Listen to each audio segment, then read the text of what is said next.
Welcome to Prabhat news. Ongole మున్సిపాలిటీగా అవతరించి 150 సంవత్సరాలు కావస్తుంది. అప్పటి జనాభా కేవలం 30,000 మాత్రమే. నేడు 4 లక్షలకు చేరుకావస్తున్నది. రోజు రోజుకు పెరుగుతున్న ఒంగోలు నగర జనాభా అవసరాలకు అనుగుణంగా ట్రాఫిక్ సమస్యను అధిగమించేందుకు నగర విస్తరణ చేపట్టాల్సిన అవసరం ఉన్నది. ప్రస్తుతం ఉన్న రోడ్లను వెడల్పు చేయాల్సిన అవసరం ఉంది. ఒంగోలు నగర మాస్టర్ ప్లాన్ అమలు పరచాల్సి ఉంది. ప్రతి సంవత్సరంకు మాస్టర్ ప్లాన్ మార్చుకుంటూ ప్రజల అవసరాలు తీర్చాల్సి ఉంటుంది. గత 20 సంవత్సరాల క్రితం ఒంగోలు ట్రేడ్ 1 మునిసిపాలిటీ నుండి నగర పాలక సంస్థ ప్రకటించారు. అయినప్పటికీ తగిన అభివృద్ధి జరగకపోవడం బాధాకరం. ఇతర కార్పొరేషన్లో జరిగిన అభివృద్ధిలో 30% కూడా ఒంగోలు నగరంలో జరగలేదంటే అతిశయోక్తి లేదు. 5 సార్లు మాస్టర్ ప్లాన్ రూపొందించినప్పటికీ వాటిని సక్రమంగా అమలు చేయకపోవడం వల్ల నగరంలో రోడ్ల సమస్యలు, ట్రాఫిక్ సమస్యలు, వర్షపు నీటి పారుదల సమస్యలు కొనసాగుతున్నాయి. ఆక్రమణను తొలగించి మాస్టర్ ప్లాన్ ప్రకారం రోడ్లను విస్తరించాల్సిన అవసరం ఉందని నగర ప్రజలు డిమాండ్ చేస్తున్నారు. ఒంగోలు నగరంలోని ప్రతిపాదిత రోడ్ల ప్రస్తుతం వెడల్పును ఒకసారి పరిశీలిద్దాం. అద్దంకి బస్టాండ్ బండ్లమిట్ట సెంటర్ వరకు 80 అడుగులు ఉండాల్సి ఉండగా 40 నుంచి 50 అడుగులు మాత్రమే ఉంది. పీవీఆర్ బాలల హై స్కూల్ అంజయ్య రోడ్డు చివర వరకు 100 అడుగులు ఉండాలి, 60 అడుగులు మాత్రమే ఉంది. కాపు కళ్యాణ మండపం రంగారాయుడు చెరువు సెంటర్ వరకు 100 అడుగులు ఉండాల్సి ఉండగా 60 అడుగులు మాత్రమే ఉంది. సాయిబాబా గుడి మంగమూరు రోడ్డు బైపాస్ సెంటర్ వరకు 120 అడుగులు ఉండాల్సి ఉండగా 60 అడుగులు మాత్రమే ఉంది. మంగమూరు రోడ్డు బైపాస్ నుండి ఆశ్రమం వరకు 120 అడుగులు ఉండాల్సి ఉండగా 30 నుంచి 60 అడుగుల మధ్య మాత్రమే ఉంది. సాయిబాబా గుడి నుండి గద్దలగంట పాలెం ట్రాఫిక్ పోలీస్ స్టేషన్ వరకు 80 అడుగులు ఉండాలి, 60 అడుగులు మాత్రమే ఉంది. సెయింట్ తెరేఫా సెంటర్ పోతురాజు కాలువ వరకు 160 అడుగులు ఉండాల్సి ఉండగా 90 అడుగులు మాత్రమే ఉంది. పోతురాజు కాలువ ముక్తి నూతలపాడు వరకు 120 అడుగులు ఉండాల్సి ఉండగా 60 అడుగులు మాత్రమే ఉంది.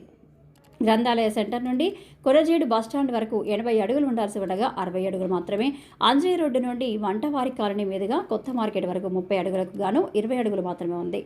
పాత మార్కెట్ సెంటర్ నుండి కొత్తపట్నం బస్టాండ్ సెంటర్ వరకు 80 అడుగులకు గాను 30 అడుగులు మాత్రమే ఉంది. మస్తాన్ దర్గా నుండి మిరియాలపాలెం సెంటర్ వరకు 80 అడుగులకు గాను 60 అడుగులు మాత్రమే ఉంది. మిరియాలపాలెం సెంటర్ నుండి సివిఎన్ రీడింగ్ రూమ్ వరకు 80 అడుగులకు గాను 30 నుంచి 60 అడుగుల మధ్య ఉంది. గోపికృష్ణ సినిమా హాల్ 2 వైపుల డ్రైనేజ్ నిర్మాణం అవసరం. పోతురాజుల కాల్వ 2 వైపుల నిర్మాణం అవసరం. రంగనాయుడు చెరువు బండ్లమిట్ట మార్కెట్ సెంటర్ వరకు 80 అడుగులకు గాను 30 నుంచి 40 అడుగుల మధ్య ఉంది. ఒంగోలు శాసనసభ్యులుగా ఎన్నికైన దామచర్ల జనార్దన్ నగర అభివృద్ధి విస్తరణ చేపట్టి ప్రజలకు మెరుగైన సౌకర్యాలు అందించేందుకు పట్టుదలతో కృషి చేస్తున్నారు. నగరంలో ఇప్పటికే పలు రోడ్ల విస్తరణ కార్యక్రమం ముమ్మరంగా జరుగుతుంది. ఆర్టీసీ బస్టాండ్ సెంటర్ మంగమూరు రోడ్డులను అవకాశం ఉన్న మేరకు విస్తరించారు. కోర్టు రోడ్డు విస్తరణ వేగంగా జరుగుతుంది. ట్రంక్ రోడ్డును 100 అడుగులకు విస్తరించాలని ఇటీవల కార్పొరేషన్ కౌన్సిల్ సమావేశం నిర్ణయం తీసుకుంటుంది. ఈ సమావేశంలోనే జనార్దన్ నగర అభివృద్ధి పట్ల తన భవిష్యత్ ప్రణాళికను ప్రకటించారు. ఒంగోలు నగర మాస్టర్ ప్లాన్ ఖచ్చితంగా అమలు చేసి రోడ్ల కాలువలు విస్తరించి నగరాన్ని ఆధునిక కార్పొరేషన్లతో సమానంగా అభివృద్ధి పరచాల్సిన అవసరం ఉందన్నారు. అందరికీ నమస్కారాలు. నా పేరు కొల్లా మధు, ఒంగోలు సిటిజన్ అసోసియేషన్ అధ్యక్షుడిని. ఈ మధ్యకాలంలో నగరపాలక సంస్థ అదేవిధంగా ఒంగోలు శాసనసభ్యులు ఒంగోలు మాస్టర్ ప్లాన్ ఇంప్లిమెంట్ చేయడానికి ఒక ప్రయత్నం మొదలుపెట్టారు. దానిలో భాగంగా ట్రంక్ రోడ్డు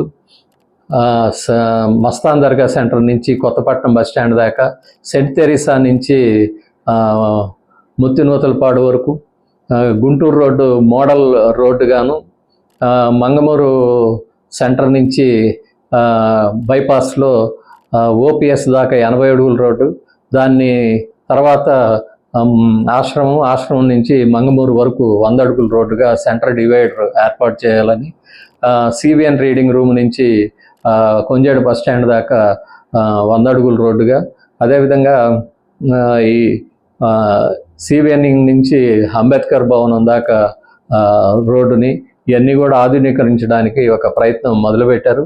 అట్లాగే నగరంలో కూడా మిగతా అన్నిటిని కూడా ఒక ప్రయత్నం మొదలు పెడితే బాగుంటుంది. గత 20-30 సంవత్సరాల నుంచి నగరంలో ఏ గ్రేడ్ మున్సిపాలిటీ నుంచి కార్పొరేషన్ అయిన తర్వాత కూడా ఇతర జిల్లాల్లో కార్పొరేషన్ ఏ విధంగా అభివృద్ధి జరిగింది, మన టౌన్లో అభివృద్ధిని ఒకసారి గమనించాలి. గతంలో ఒక ప్రయత్నం 2014 నుంచి 19 మధ్యలో ఒక ప్రయత్నం టౌన్ నగరాన్ని తీర్చిదిద్దడానికి ఒక ప్రయత్నం మొదలుపెట్టారు. కానీ అది కొంత భాగం మాత్రమే చేయడం జరిగింది. దాన్ని మళ్ళీ ఇప్పుడు కొత్తగా మళ్ళీ గవర్నమెంట్ మారిన తర్వాత మళ్ళీ ఒక ప్రయత్నం చేయడం మంచి పరిణామము. అయితే నగరంలో వేస్తున్న రోడ్లు అన్నిటినీ కూడా వెడల్పు చేసిన తర్వాత ఫుట్పాత్లు కన్నా ఏర్పాటు చేయగలిగితే ఆక్రమణలు లేకుండా పోతాయి. అదేవిధంగా నగరం కూడా అందంగా కనపడడానికి వీధులు బాగా కనిపిస్తాయి. దాంట్లో భాగంగా ఒక 5,000 చెట్లు కూడా మొదలు వేయాలని అని ఒక దీంట్లో తీర్మానం కూడా ఒంగోలు శాసనసభ్యులు చేశారు. కాబట్టి అట్లాగే టౌన్ అంతా కూడా ఫుట్పాత్లు, అదేవిధంగా సెంటర్ డిజిటల్ లైట్స్ ఏర్పాటు చేసి ఎక్కడా కూడా ఆక్రమణలోకి తావు లేకుండా చేయాలి. దాంట్లో భాగంగా కూడా పోతురాజు కాలువ అని 2 వైపుల రోడ్డు కూడా ఒక కార్యక్రమానిగా తీసుకోవడం ప్రత్యేకంగా అభినందనలు తెలియజేస్తా ఉన్నాం ఒంగోలు సిటిజన్ అసోసియేషన్గా.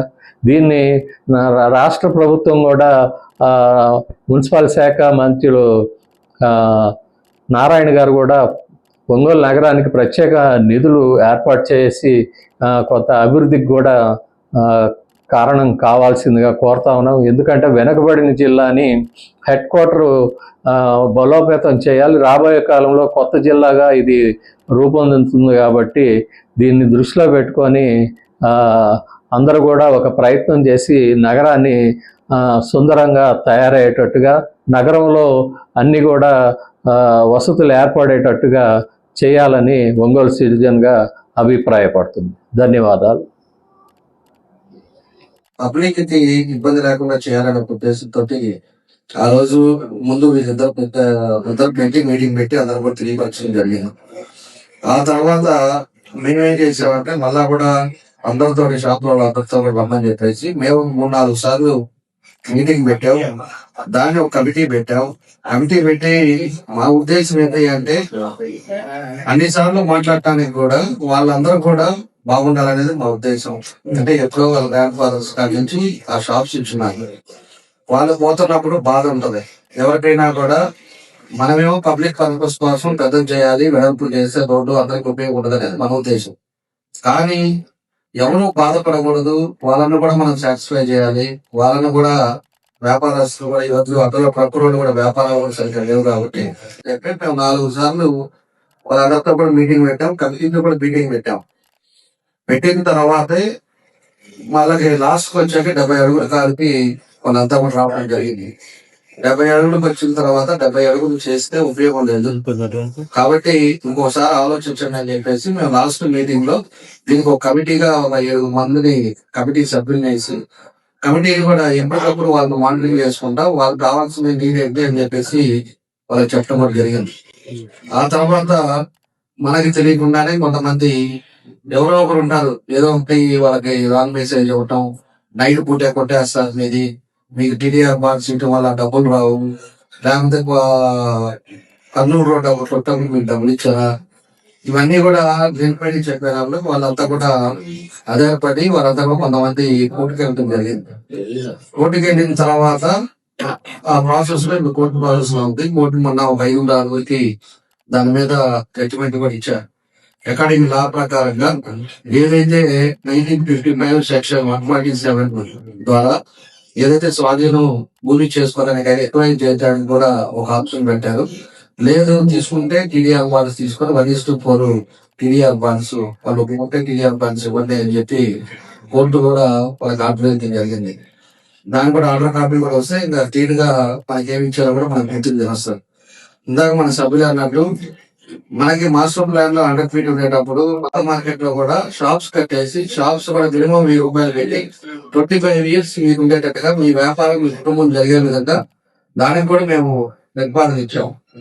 అదే విధంగా ఏదైతే ఈరోజు దాంట్లో పాత 2003లో తులసిరావు గారు చైర్మన్ గా ఉండేటప్పుడు ఆ చైర్మన్ టైంలో కొంత అప్పుడు 10 అడుగులు 10 గంటలు ఆ రోజు డెమాలిష్ చేయడం జరిగింది. ఆ రోజు కూడా వాళ్ళకి టీడీఆర్ బాండ్స్ కానీ వాళ్ళకి ఎవరికి కూడా ఇలాగే దాన్ని కూడా మేము కన్సిడర్ చేసాం.